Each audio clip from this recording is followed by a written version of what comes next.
Ideal معاشرہ ہے، اور اس میں اگر رسول نے کچھ فرمایا ہو اور وہ فقہ اہل بیت موجود ہو، تو پھر تو کسی اور کی کوئی گنجائش رہتی ہی نہیں ہے۔ ہم یہ بھول جاتے ہیں کہ رسول خدا نے جس اہل بیت کے پہلے فرد کے لیے فرمایا تھا وہ اسی معاشرے میں موجود تھا، لیکن وہ پھر بھی مظلوم واقع ہوا۔ یہ بھی ایک حقیقت ہے۔ تو ایسا نہیں ہے کہ اگر فقہ اہل بیت ہوتی تو سب مان جاتے۔ یہاں قول رسول کو سب نے نہیں مانا ہے۔ رسالت مآب اس معاشرے میں آئے ہیں، مکہ میں جب آپ نے ارشاد فرمایا تو نہیں مانا، بہت سو نے نہیں مانا۔ مکہ سے ہجرت کرنی پڑی، مدینہ تشریف لائے، وہاں بھی نہیں مانا۔ وہاں سے پھر بعد میں جو حالات ہوئے تفصیلات ہیں، اور اس کے بعد بھی ابھی ہم اس میں نہیں جاتے، صرف میں اتنا اسٹیبلش کرنا چاہ رہا ہوں کہ آپ نے جو اسٹیبلش کیا کہ اگر ہوتا تو سب مانتے، تھا اور سب نے نہیں مانا۔ یہ قرآن ہے نا، سب مان رہے ہیں اس کو۔ نہیں، قرآن اگر بولنے لگے، یہ قرآن کا اعجاز ہے کہ جو حق کے متلاشی ہیں ان کو ہدایت کرتا ہے حق کی طرف، اور جو ضلالت کے خواہاں ہیں ان کو گہرائی میں گمراہی کے ڈال دیتا ہے۔ اس لیے دونوں مانتے ہیں قرآن کو، کتاب ہدایت ہدی للمتقین سب نہیں مانتے ہیں، کتاب کی نہیں مانتے ہیں، جیسے آل کی بھی نہیں مانتے ہیں۔ مثلا ہم اپنے اوپر لے لیتا ہوں، میں زیادہ آپ کی بات صرف نہ کروں، آپ کے قبیلے کی بات نہ کروں۔ ہم لوگ دعویٰ کرتے ہیں ہم آل کو مانتے ہیں، لیکن آل کی نہیں مانتے ہم میں سے بہت سے لوگ، میں اپنے آپ کو کہتا ہوں۔ تو یہ نہیں ہے کہ اگر آل کی کوئی چیز ہے تو پھر اس سے تو انحراف ممکن ہی نہیں ہے۔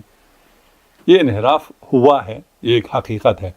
اور آل کا سردار جب تھا امیر المومنین علی ابن ابی طالب، اور ان کا نام لے کر، ان کی بیعت لے کر، ان کے لیے دعوت ذی العشیرہ سے لے کر غدیر تک، اور غدیر سے آخری ایام تک، بستر مرگ تک، سب جگہ کہنے کے باوجود بھی امت نے نہیں لیا۔ تو ہم یہ کہیں کہ اگر فقہ آل ہوتی تو پھر تو سب لے لیتے۔ اب جب کہ سب نے نہیں لیا ہے، اس کا مطلب یہ ہے کہ فقہ آل نہیں ہے۔ یہ مقدمہ یہ حضرت دیکھیں، یہ کیسے ممکن ہو سکتا ہے کہ ایک طرف اگر فقہ الآل موجود ہو، کتاب کی شکل میں ہوتی، وہی کتاب جس کا آپ نے اقرار کیا، آپ نے کہا کہ نہیں وہ امام علی نے مدون کی تھی، تو اگر وہ ایک جانب ہو اور دوسری جانب امام حنیفہ کی فقہ ہو، یا ہدایہ ہو، یا سرخسی نے لکھی ہوئی کوئی فتح میں ہو، یا ابن عابدین شامی کی ہو، تو کس کی جرت ہوگی وہ کہے گا نہیں میں اس کو چھوڑ رہا ہوں اور اس کو لے رہا ہوں؟ بہت ایسے جرت مند پیدا ہوئے ہیں۔ اچھا، اب تاریخ ہے یہ، لیکن اور حقیقت ہے، ایسے بہت سے جرت مند پیدا ہوئے ہیں۔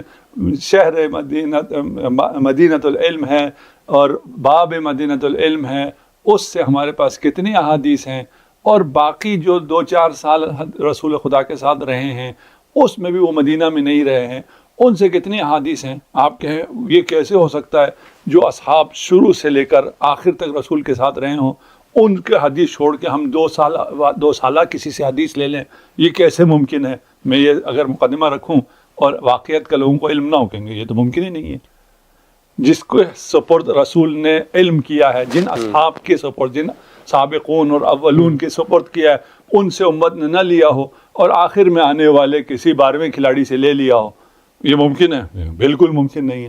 ابھی یہی سوال آپ رکھیں امت کے سامنے، وہ دیکھیے آپ کو کیسے کیسے توجیحات پیش کرنا شروع ہو جائیں گے۔ تو وہ ساری توجیحات اگر وہاں ہو سکتا ہے، میں کہہ رہا ہوں بالکل صدر اسلام میں، بالکل شروع میں ہو گیا۔ آپ کہتے ہیں 100 سال بعد اگر ہوتا، 150 سال بعد جب یہ فقہاء ہیں اس وقت اگر کوئی چیز ہوتی، تو پھر بنی امیہ اور بنی عباس کے دور میں علی کے فقہ کو لے لیتے۔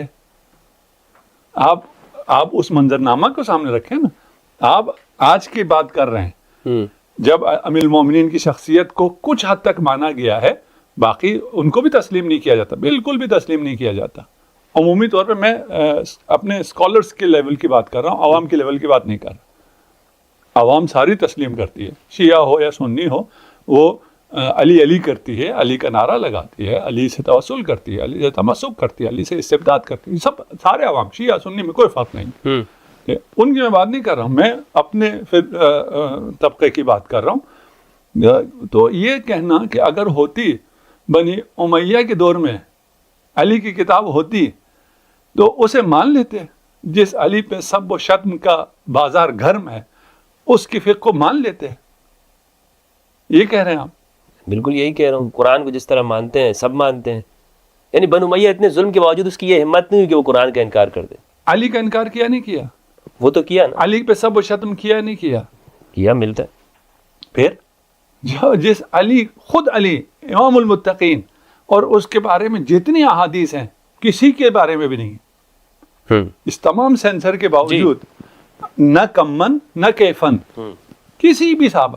میں اور بات کرتا ہوں، میں کہتا ہوں تمام اصحاب کے جتنے فضائل ہیں سب کو جمع کر لیں اور اس کے مقابلے میں علی کے ایک حدیث کو رکھ دیں، علی کی فضیلت میں آنے والی اس ایک حدیث کا یہ تمام احادیث مقابلہ نہیں کر سکتی. بالکل، اس میں کوئی شک نہیں. تو اس علی کو نہ فقط چھوڑ دیا، اس علی پہ سب و شتم کا بازار گرم کیا.